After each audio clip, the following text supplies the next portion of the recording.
Tapi kalau ini ditutup dengan sedemikian rupa gitu ya, tidak ada kelanjutannya, tidak ada kesimpulannya, sama seperti cerita penembakan terhadap rumah Habib Rizik gitu ya.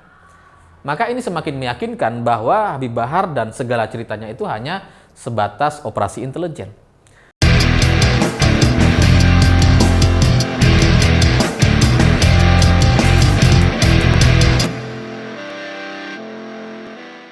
Selamat malam semuanya. Hari ini sudah lebih dari 1 bulan kasus penembakan terhadap Habib Bahar bin Smith masih belum mendapatkan kesimpulan, dan sampai sekarang kita masih menunggu dan bertanya-tanya apa benar terjadi penembakan atau semua cerita ini cuma karangan Habib Bahar. Karena belum ada kelanjutan ceritanya gitu ya. Pihak kepolisian belum memberikan pernyataan-pernyataan baru. Dan malah kalau kita baca berita-berita di media hari ini, Polri malah mengakui bahwa ternyata hasil visum Habib Bahar sudah keluar sejak 17 Mei. Ini menarik ini gitu ya. Karena seingat saya gitu ya, 17 Mei itu katanya masih belum keluar. Jadi kalau kalian googling hari ini dengan keyword Polri masih menunggu hasil visum Habib Bahar, semua berita yang muncul itu tepat pada 17 Mei. Pertanyaannya, 17 Mei ini sudah keluar apa belum gitu? Karena menurut berita di 17 Mei, Polri masih menunggu katanya. Tapi sekarang katanya sudah keluar 17 Mei. Ini apa itu? Oh, mungkin beda jam gitu ya. Karena kalau kita baca dari berita-berita di 17 Mei, itu kan berita-beritanya itu rata-rata sore gitu ya. Mungkin itu pernyataan siang terus kemudian naik ke berita sore. Mungkin hasil visumnya keluar tengah malam.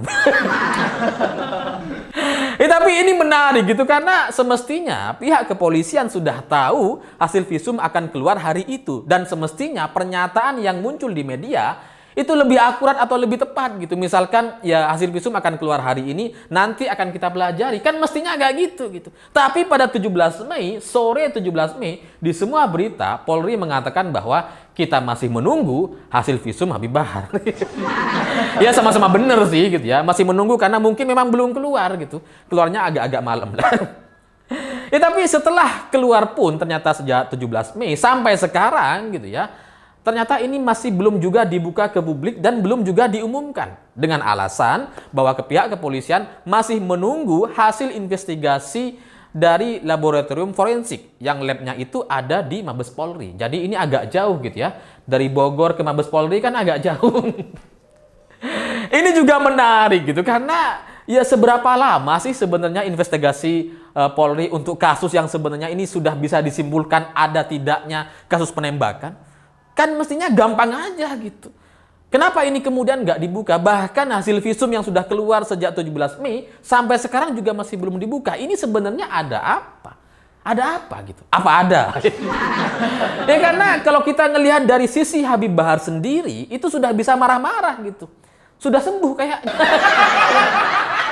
Ya karena Habib Bahar mengklaim bahwa dirinya itu nggak suka drama. Saya orang ini orang lapangan. Saya orang pejuang, saya ini orang perang. Udah sembuh kayaknya. Ya karena kalau masih sakit nggak bisa emosional kayak gitu kan. Kalau udah bisa marah-marah pasti udah sembuh berarti. Nah pertanyaannya, apa iya luka tembak yang katanya 2 peluru itu kemudian bisa sembuh dalam waktu yang sangat cepat gitu. Itu kan pertanyaannya gitu. Nah, tapi sekilas dari cerita ini, dari kejanggalan-kejanggalan berita yang menurut saya itu menimbulkan tanda tanya, di mana Polri belum mau membuka hasil visumnya meskipun sudah keluar sejak 17 Mei. Terus kemudian 17 Mei itu juga menarik karena di hari yang sama Polri mengklaim bahwa hasil visum belum keluar.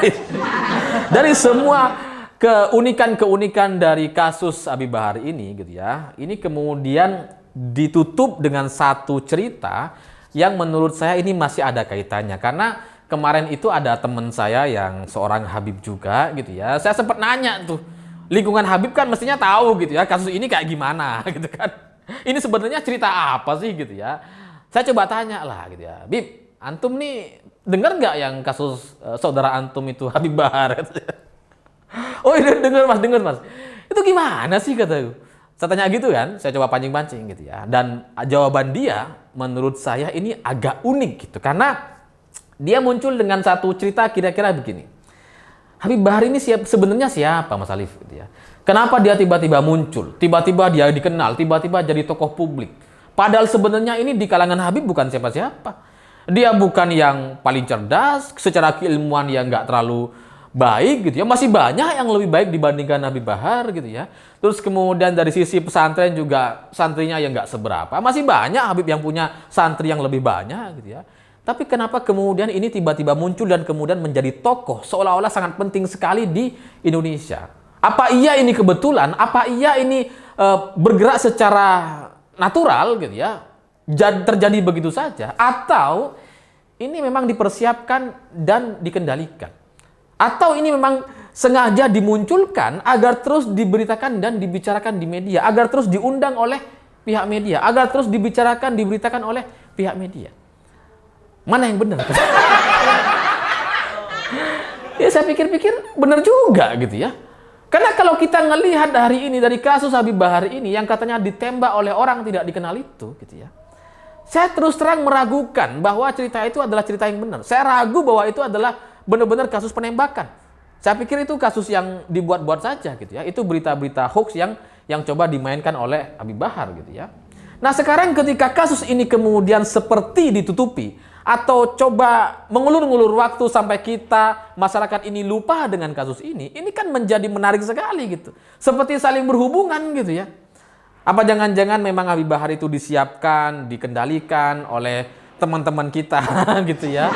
Untuk jadi enemy gitu ya, untuk jadi kelompok antagonisnya ya, kayak bawang putih, bawang merahnya gitu kan. Apa jangan-jangan memang dikendalikan atau sengaja disupport agar terus tampil terus-menerus gitu. Atau ini memang cuma natural begitu saja.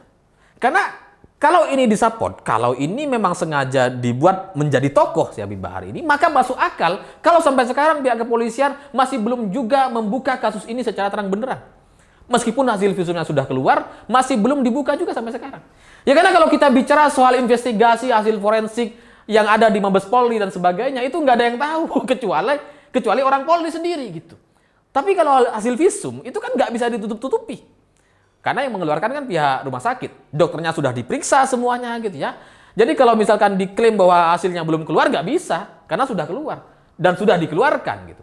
Nah, sementara hasil investigasi forensik yang katanya ada di Mabes Polri, ini sampai sekarang belum selesai katanya. Ini menarik gitu. Apakah belum selesai? Atau ternyata sudah selesai atau seperti apa? Tapi bagi saya gitu ya, kalau benar Habib Bahar ini di-create dengan sedemikian rupa, disupport oleh pihak-pihak tertentu untuk menjadi kelompok antagonis dan dimanfaatkan oleh pihak-pihak tertentu untuk kepentingan politik jangka pendek dan jangka panjang. Saya melihat ini agak mengkhawatirkan gitu ya, karena setahu saya kalau ini disengaja gitu, ini tujuannya sangat-sangat berisiko kepada negeri ini. Karena kalau Habib Bahar ini di-create, disupport oleh pihak-pihak tertentu, apalagi oleh aparat-aparat kita, ya ternyata selama ini kita dipermainkan gitu. Masyarakat dibuat marah dengan Habib Bahar, ternyata itu disengaja gitu, disupport oleh pihak-pihak tertentu gitu. Jadi ya kebenaran soal cerita ini menurut saya pada akhirnya akan muncul satu kesimpulan. Kalau Habib Bahar, kasus penembakan ini ada kesimpulannya dan kita bisa tahu apakah itu benar penembakan atau hanya cerita hoax gitu ya. Ya mungkin si pelindungnya itu udah nggak bisa melindungi gitu ya. Tapi kalau ini ditutup dengan sedemikian rupa gitu ya, tidak ada kelanjutannya, tidak ada kesimpulannya sama seperti cerita penembakan terhadap rumah Habib Rizik gitu ya. Maka ini semakin meyakinkan bahwa Habib Bahar dan segala ceritanya itu hanya sebatas operasi intelijen. Ya karena kalau ini nggak dibuka, padahal ini kasus yang sudah diberitakan di mana-mana, itu ajaib sekali gitu. Jadi bagi saya sebagai rakyat biasa yang tidak terikat dengan pihak manapun, saya mendorong agar kasus ini dibuka dengan benar gitu. Dibuka sebenar-benarnya dan sejelas-jelasnya. Apa benar terjadi penembakan atau semua ini cuma cerita hoax. Kalau cerita hoax, silahkan diproses gitu. Silahkan ditahan Habib Bahar.